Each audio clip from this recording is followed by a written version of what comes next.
শুভেচ্ছা সবাইকে। Amazon blog চ্যানেলে আপনাদের সবাইকে স্বাগত জানাচ্ছি। দর্শক, আজকে যে ভিডিওটি তৈরি করছি সেটি হচ্ছে ইউরোপের কোন কোন দেশে বর্তমানে সহজে অভিবাসন বা স্থায়ী হওয়ার সুযোগ রয়েছে সেটি নিয়ে বিস্তারিত আলোচনা করব।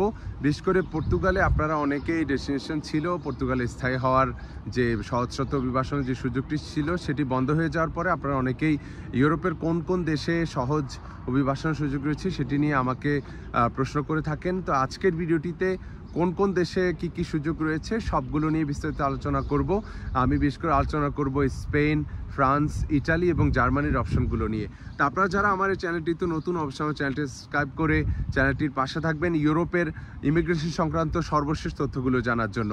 আপনারা অনেকেই ভিডিওটি দেখেন কিন্তু সাবস্ক্রাইব করেন না। আমার এই চ্যানেলটি সাবস্ক্রাইব করার অনুরোধ রইল আবারও, এবং আমি আশা করব যে সম্পূর্ণ ভিডিওটি আপনারা দেখবেন যাতে করে ইউরোপে বর্তমানে স্থায়ী হওয়ার কি কি অপশনগুলো রয়েছে সেগুলো জানার মাধ্যমে আপনারা সিদ্ধান্ত নেওয়ার ক্ষেত্রে, বিশেষ করে ইউরোপে স্থায়ী হওয়ার প্রশ্নে আপনারা সহজভাবে সিদ্ধান্ত নিতে পারেন। শুরুতে আমি কথা বলবো পর্তুগালের যে বর্ডারের পাশের দেশ স্পেন নিয়ে। স্পেনে কিন্তু আপনারা সেখানে অবৈধভাবে যদি 3 বছর সেখানে বসবাস করে থাকেন এবং 2 বছর একটি অপশন রয়েছে, 3 বছর একটি অপশন রয়েছে। তো দুটি অপশনে আপনারা সেখানে স্থায়ী হতে পারবেন। তো সেটি করার জন্য প্রথম যে কাজটি আপনাকে করতে হবে সেটি হচ্ছে স্পেনের যে কোনো একটি বাসায় আপনাকে রেজিস্টার্ড, যে কোনো একটি কাউন্সিলের আন্ডারে যে কোনো একটি বাসায়, সেটি আপনার আত্মীয় স্বজন হতে পারে, বন্ধুবান্ধব হতে পারে, তাদের বাসায় আপনার একটি ঠিকানা আপনাকে দেখাতে হবে। যে সেই অ্যাড্রেস সেটি আপনি 2 বছর ইউজ করলে সেই অ্যাড্রেসটি যদি আপনি যখন আপনার এটিকে আসলে বলে আরিয়াগো লেবারাল হচ্ছে স্পেনে আপনি যে কোনো একটি বাসার অ্যাড্রেস দেখানোর পরে স্পেনে অবৈধভাবে 2 বছর ছিলেন সেটি প্রমাণ দেখিয়ে আপনি একটি জব কন্ট্রাক্টের মাধ্যমে যখন কাজ করবেন, একটি জব কন্ট্রাক্ট আপনাকে ম্যানেজ করতে হবে এবং সেখানে 6টি ট্যাক্স আপনাকে পে করতে হবে। 6টি ট্যাক্স পে করার পরে 2.5 বছর পরে আপনি কিন্তু চাইলে আপনার যে 2 বছর স্পেনে অবৈধভাবে ছিলেন এবং 6 মাস কাজ করেছেন, ট্যাক্স দিয়েছেন, সেই প্রমাণগুলো সহ আপনি যে ইমিগ্রেশনে জমা দিলে তখন আপনি কিন্তু এইভাবে কাগজ পাওয়ার একটি সুযোগ রয়েছে। আর দ্বিতীয় যে অপশনটি সেটি হচ্ছে আরিয়াগো সোশিয়াল হচ্ছে যে আপনি স্পেনে ঠিক আগেরটার মতোই আপনার একটি ইম্পাদ্রামেন্ত্র, আসলে বাসার যে অ্যাড্রেসের বিষয়টি সেটিকে ইম্পাদ্রামেন্ত্র বলা হয়ে থাকে, বাংলাদেশে অনেকেই পাদ্রামেন্ত্র বলেন। তো এই ইম্পাদ্রামেন্ত্রটি আপনি যখন রেজিস্টার করবেন সেই সময় থেকে 3 বছর আপনাকে স্পেনে অবৈধভাবে বসবাস করতে হবে এবং 3 বছর পরে আপনি কিন্তু যে সেখানে একটি মাত্র জব কন্ট্রাক্ট, জাস্ট আপনি সেখানে কেউ আপনাকে জব দিবে বা আপনাকে একটি জব কন্ট্রাক্ট দিয়েছে আগামী মাস থেকে আপনি শুরু করবেন, এরকম একটি প্রমিস জব কন্ট্রাক্ট হলেই কিন্তু আপনি ইমিগ্রেশনে জমা দিতে পারবেন এবং আপনি সেখানে স্থায়ী হতে পারবেন। তো এটির ক্ষেত্রে আরও কিছু রিকোয়ারমেন্ট রয়েছে। আপনার স্পেনে বিশেষ করে আপনার কোনো ক্রিমিনাল রেকর্ড থাকা যাবে না এবং স্পেনের যে প্রভিন্স বা যে সিটি কাউন্সিলের আন্ডারে আপনি বসবাস করবেন সেই সিটি কাউন্সিল থেকে 45 ঘন্টার একটি স্প্যানিশ কোর্স আপনাকে সম্পন্ন করতে হবে এবং সেখানে আপনাকে সিটি কাউন্সিলের একটি ইন্টারভিউতে আপনাকে তারা একটি সাক্ষাৎকার নিয়ে আপনাকে একটি ডকুমেন্ট প্রোভাইড করবে যে আপনি স্প্যানিশ সোসাইটি সম্পর্কে অবগত, আপনি স্প্যানিশ সোসাইটি বা ইন্টিগ্রেশনের ব্যাপারে অনেক সিরিয়াস এবং আপনি স্প্যানিশ ল্যাঙ্গুয়েজ, টুকটাক কমিউনিকেটিভ ল্যাঙ্গুয়েজ জানেন। তো এই সব বিষয়গুলো দেখে কিন্তু সেখানে আপনি যদি সব কিছু গুছিয়ে জমা দেন তাহলে সেখানে এই দুটি উপায়ে কিন্তু আপনি স্পেনে স্থায়ী হওয়ার সুযোগ রয়েছে। তা আমি এবার কথা বলবো ফ্রান্সের বিষয়ে। স্পেনের পরে কিন্তু ফ্রান্সের যে অভিবাসনের যে পরিস্থিতি সেটি বলা চলে যে ইউরোপের মধ্যে অন্যতম একটি মানবিক দেশ হিসাবে ফ্রান্সকে আমরা চিনি, কারণ ফ্রান্সে এমন অনেক মানুষ রয়েছে যারা অ্যাজাইলাম আবেদন করে, অ্যাজাইলাম যদি তাদের রিজেক্ট হয় তারা সেখানে বছরের পর বছর থাকতে পারে, তাদেরকে ধরে কিন্তু দেশে ফেরত পাঠানো হয় না এবং সেখানে কোনো না কোনো উপায়ে ব্যবহার করে তারা সেখানে স্থায়ী হয়ে যান। তো ফ্রান্সের প্রথমত প্রসিদ্ধ যে উপায়ে সবাই কাগজ পেয়ে থাকে সেটি হচ্ছে অ্যাজাইলাম করার জন্য ফ্রান্সের যে অফরা একটি হচ্ছে যে সরকারি ইনস্টিটিউশন, সেখানে গিয়ে আপনাকে অ্যাপয়েন্টমেন্ট নিয়ে তারা আপনার ইন্টারভিউ নিবে যে কি সমস্যার কারণে আপনি অ্যাজাইলাম করছেন। তারপরে আপনি যদি গ্রেটার প্যারিসের মধ্যে আপনি অ্যাজাইলামে আবেদন করে থাকেন, সাধারণত সরকারি ফ্রি হাউজিংয়ের ব্যবস্থা রয়েছে প্যারিসের মধ্যে, সেটি আসলে কিছুটা জটিল। আপনাকে প্যারিসের বাইরে অন্য কোনো শহরে পাঠানো হবে সরকারি হাউজিংয়ে এবং সরকারি হাউজিংয়ের থাকাকালীন আপনাকে আরও 460 ইউরোর মতো করে মাসে দেয়া হবে আপনার আপনার যে খাওয়া খরচ বাবদ। তো এইভাবে কিন্তু আপনার অ্যাজাইলামটি 6 মাস থেকে 1 বছরের মধ্যেই সরকার চেষ্টা করবে প্রসেস করার। অ্যাজাইলাম যদি আপনি পেয়ে যান তাহলে সরকার পরবর্তীতে আপনাকে কিন্তু ফ্রি হাউজিং সহ বিভিন্ন ধরনের সুযোগ সুবিধা সেখানে রয়েছে যারা অ্যাজাইলাম পেয়ে থাকে, এবং কাজ করা সহ পরিবারকে নিয়ে যাওয়া সহ অনেক সুবিধা আপনি পেয়ে থাকবেন। তবে এই অ্যাজাইলামটি আসলে অন্যতম একটি প্রসিদ্ধ ওয়ে ফ্রান্সে কাগজ করার। আর যারা হচ্ছে যে এই সরকারি হাউজিংয়ে যায় না, তারা যদি ফ্রান্সে প্যারিসে থাকতে চায় তাদের প্রসেস চলাকালীন, তাহলে তাদের নিজেদেরকে নিজেদের অ্যাড্রেস বা কোনো একটি বাসা ভাড়া করে নিতে হবে, এবং তাদের যে পরবর্তীতে তাদের যে হাউজিং পাওয়ার ক্ষেত্রে যে একটি সুবিধা সেটিও তারা সাধারণত পেয়ে থাকেন না। কারণ সরকারি হাউজিংয়ে যারা যায়, সরকার অ্যাজাইলাম পাওয়ার পরে তাদেরকে সহজে অন্য কোথাও আরেকটি হাউজিংয়ের ব্যবস্থা করে দেয়, কিন্তু যারা শুরুতে সেখানে ঢোকেন না তাদের পরবর্তীতে ঝামেলা হয়ে যায়। তো আপনারা এই বিষয়গুলো অবশ্যই মাথায় রাখবেন। আর সেখানে যারা আপনারা বিশেষ করে ফ্রান্সে অ্যাজাইলামের আবেদনের ইন্টারভিউতে সাধারণত অনেকেই বাংলা ভাষায় কেউ সাক্ষাৎকার দিয়ে থাকেন, কেউ ইংরেজি দিয়ে থাকেন। আমি বলবো যে ইংরেজিতে যদি আপনি বেশি পারদর্শী না হয়ে থাকেন, দোভাষীর মাধ্যমে আপনি বাংলা ভাষায়ও কিন্তু সাক্ষাৎকার দিতে পারবেন, কারণ বাংলা আপনার মাতৃভাষা। সেক্ষেত্রে মাতৃভাষা কিন্তু আমরা খুব সহজেই নিজেদের এক্সপ্রেশন বা অনুভূতিটি আসলে আমরা প্রকাশ করতে পারি। সেজন্য অঙ্গভঙ্গি অনেক বড় একটি বিষয়, আপনি অবশ্যই এই বিষয়টি মাথায় রাখবেন। আর ফ্রান্সে দ্বিতীয় আরেকটি যে ওয়ে রয়েছে কাগজ করা, সেটি হচ্ছে আপনার যদি অ্যাজাইলাম রিজেক্ট হয়ে যায় তাহলে আপনি একটি সোশ্যাল সিকিউরিটি নাম্বারে আবেদন করবেন। আবেদন করে সেখানে আপনি একটি জব ম্যানেজ করতে হবে। জব ম্যানেজ করার পরে ফ্রান্সে কিন্তু অবৈধদের কাজ করা কিন্তু এটি বৈধতা নেই কাজ করার। তো সেক্ষেত্রে আপনি কি করবেন? সেক্ষেত্রে আপনি যদি একটি জব ম্যানেজ করতে পারেন তাহলে সেই কোম্পানির অ্যাকাউন্টেন্ট কিন্তু চাইলে আপনার নামে একটি সোশ্যাল সিকিউরিটি নাম্বারের আন্ডারে আপনার যে ট্যাক্স দেওয়ার জন্য এটি জব কন্ট্রাক্ট তিনি চালু করে আপনার নামে কিন্তু ট্যাক্স পে করতে পারবে সোশ্যাল সিকিউরিটি নাম্বারের মাধ্যমে। তো ফ্রান্সের আইনের একদিকে রয়েছে আপনি অবৈধভাবে কাজ করতে পারবেন না, অন্যদিকে রয়েছে আপনি ট্যাক্স পে করার জন্য সোশ্যাল সিকিউরিটি নাম্বার রয়েছে, আপনি আবার কিন্তু বৈধভাবে ট্যাক্সও পে করতে পারবেন।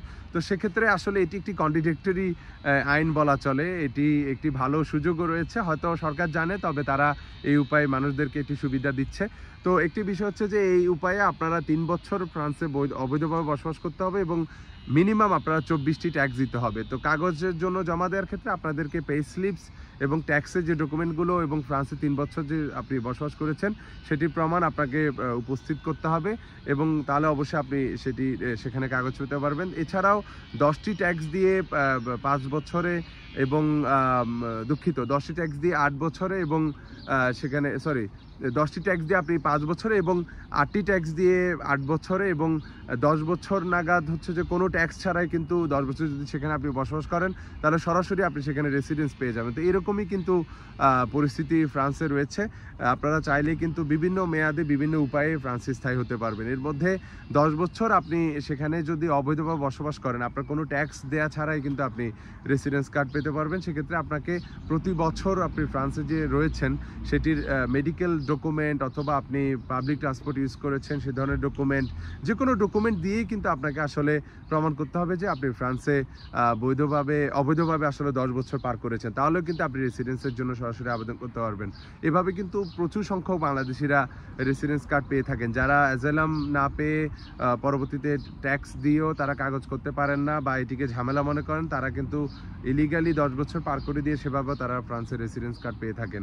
এছাড়াও ফ্যামিলি অ্যাজাইলাম অনেকেই করে থাকেন। ফ্যামিলি অ্যাজাইলাম রিজেক্ট হলে তাদের বাচ্চা যদি স্কুলে যায় 3 বছর নাগাদ কিন্তু বাচ্চা যখন স্কুলে যাবে 3 বছর পরে বাচ্চার রেসিডেন্স হবে এবং বাচ্চার আন্ডারে বাচ্চার মাও কিন্তু রেসিডেন্স পেয়ে থাকে এবং তাদের পরিবারের মায়ের পরে বাবা বা হাজব্যান্ড সেও কিন্তু চাইলে সেভাবে স্থায়ী হতে পারেন। এইভাবেও অনেকে স্থায়ী হয়ে থাকেন। আর আরেকটি বিষয় হচ্ছে যে যাদের শারীরিক অনেক বেশি জটিলতা রয়েছে বা অসুস্থতা রয়েছে, যেমন ডায়াবেটিস বা হার্ট প্রবলেম অথবা গুরুতর কিডনি রোগ, এ ধরনের অসুস্থতা যাদের রয়েছে তারা চাইলে কিন্তু ফ্রান্সে কিন্তু আরও দ্রুততার সাথে কাগজ পেতে পারবেন। ফ্রান্স সরকার এই ধরনের মানুষদের ক্ষেত্রে একটি মেডিকেল বোর্ডের সিদ্ধান্ত অনুযায়ী তাদেরকে কাগজ দেওয়ার সিদ্ধান্ত নিয়ে থাকে। তো ফ্রান্সের ব্যাপারে আপনারা যারা চিন্তা করছেন তাদের অবশ্যই তথ্যগুলো কাজে আসবে। আমি এবার বলবো ইটালির বিষয়ে। ইটালি আপনারা জানেন যে বাংলাদেশিরা ইটালিতে নানা উপায়ে এসে থাকেন। এর মধ্যে অন্যতম হচ্ছে যে সিজনাল ওয়ার্কার এবং আরেকটি হচ্ছে এগ্রিকালচার ভিসা এবং স্টুডেন্ট ভিসা সহ বিভিন্ন ওয়েতে এসে থাকেন। এর মধ্যে অন্যতম আরেকটি ওয়ে হচ্ছে যে অবৈধভাবে লিবিয়া সহ বিভিন্ন দেশ থেকে তারা সেখানে প্রবেশ করে থাকে। বর্তমানে খুব কঠোর একটি আইন সেখানে করা হচ্ছে, যারা বিশেষ করে অবৈধভাবে ইটালিতে বোটের মাধ্যমে প্রবেশ করবে তাদেরকে আলবেনিয়ায় ফেরত পাঠানো হবে। যদি তারা অবৈধভাবে প্রবেশ করে আলবেনিয়ায় পাঠিয়ে দেওয়া হবে এবং সেখানে তাদের অ্যাজাইলাম প্রসেস হবে। অ্যাজাইলাম যদি তারা পেয়ে থাকে তাহলে তাদেরকে ইটালিতে ফেরত আনা হবে, আর যদি অ্যাজাইলাম তারা রিজেক্ট হয় তাহলে তাদেরকে তাদের নিজেদের দেশে ফেরত পাঠানো হবে। তো এটি খুব কঠোর একটি নীতি, যেটি ইটালিতে কখনোই ছিল না।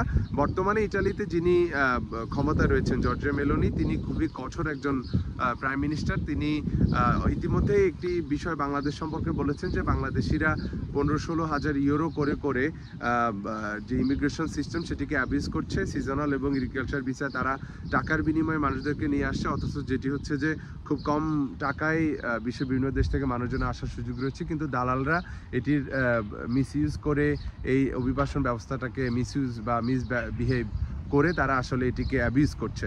তো এই জন্য তিনি বাংলাদেশের ব্যাপারে স্পেসিফিক্যালি বলেছেন বাংলাদেশে প্রায় 8 বছরের জন্য অভিবাসন বা বাংলাদেশ থেকে যে কর্মী নেওয়া ইটালিতে বন্ধ ছিল, বর্তমানে আবারও সেটি ব্ল্যাক লিস্টে চলে যাওয়ার একটি সম্ভাবনা তৈরি হয়েছে এবং খুব শীঘ্রই সেটি হয়ে যাবে। তো ইটালিতে আপনারা যারা যেভাবেই আসেন না কেন, যদি অবৈধভাবে বোটের মাধ্যমে এসে থাকেন তাহলে খুব সাবধানে অ্যাজাইলামের বিষয়ে আপনারা আগাবেন। এর চেয়ে বরং হচ্ছে যে আপনারা ফ্রান্সে গিয়ে অ্যাজাইলাম করতে পারেন। ইটালিতে আপনাদের জন্য অ্যাজাইলাম যদি অবৈধভাবে প্রবেশ করে থাকেন তাহলে অ্যাজাইলাম খুবই ঝুঁকিপূর্ণ হয়ে যেতে পারে, আপনাদেরকে আলবেনিয়া ফেরত পাঠিয়ে দেওয়া হতে পারে। তো আর অ্যাজাইলামের সেখানে আপনারা টেরিটোরিয়াল কমিশন রয়েছে প্রত্যেকটি প্রভিন্সেই, সেই টেরিটোরিয়াল কমিশনের মাধ্যমে অ্যাজাইলামের আপনারা আবেদন করতে হয় এবং অ্যাজাইলাম আবেদন করার পরে মোটামুটি প্রায় বলা চলে যে অনেকের ক্ষেত্রে 2 বছরও লেগে যায়। 6 মাস থেকে শুরু করে 2 বছরের মধ্যে কমিশনের আপনাদেরকে ইন্টারভিউ হবে, আপনাদেরকে যথাযথ ডকুমেন্ট দিতে হবে, সেগুলো দিয়ে কিন্তু আপনারা সেখানে অ্যাজাইলামের প্রক্রিয়াটি করতে পারবেন এবং অ্যাজাইলামের আবেদনটি করার পরে আপনারা মোটামুটি সেখানে কাজ করার একটি অনুমতি বা কাজ করার সুযোগ সেখানে পাবেন, বা ইটালিতে এই সুযোগটি রয়েছে। তো যাই হোক, ইটালির পরে এখন আমি আরেকটি সর্বশেষ যে দেশের কথা বলবো সেটি হচ্ছে জার্মানি। জার্মানিতে আপনারা যারা আসলে কাগজ করার ব্যাপারে বা অ্যাজাইলাম করার ব্যাপারে পরিকল্পনা করছেন, জার্মানিতে অবৈধভাবে প্রবেশ করলে শুধুমাত্র অ্যাজাইলামের অপশনটি রয়েছে, বা ফ্রান্সে আমরা যেটি দেখেছি বা স্পেনে যে সুযোগটি থাকে সাধারণত একটি জব কন্ট্রাক্ট দিয়ে বা ট্যাক্স পে করে কাগজ করার যে সুযোগটি, সেটি জার্মানিতে নেই, বরং সেখানে অ্যাজাইলাম আবেদন করার সুযোগ রয়েছে এবং অ্যাজাইলামের বিষয়ে তারা খুবই কঠোর নীতি অনুসরণ করে। বিশেষ করে জার্মানিতে আপনারা যখন অ্যাজাইলাম করবেন তখন আপনাদেরকে একটি ক্যাম্পে রাখা হবে, ক্যাম্পে রেখে আপনাদের এই প্রসেসটি করা হবে।